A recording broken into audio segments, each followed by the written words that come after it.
আমি দিচি আনোয়ার, আমার বাবা গাজী মাজহারুল আনোয়ার। আমি একজন সঙ্গীত শিল্পী।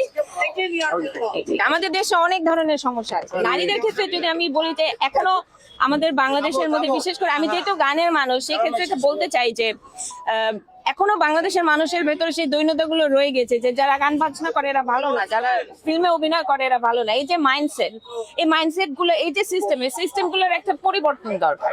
সেই পরিবর্তন দরকার হলে আমি মনে করি যে আমরা যেই ঘরানা থেকে এসেছি বা শিক্ষিত পরিবার থেকে এসেছি, সেই শিক্ষাটাকে কাজে লাগিয়ে আমরা এই সিস্টেমগুলোকে চেঞ্জ করতে চাই। তো সেটার জন্য আমাদের একটা সুযোগের প্রয়োজন, এবং সুযোগটা আমি মনে করি যে কোনো কাজই রাজনৈতিক পরিমণ্ডল ছাড়া বড় পরিসরে করা সম্ভব হয় না।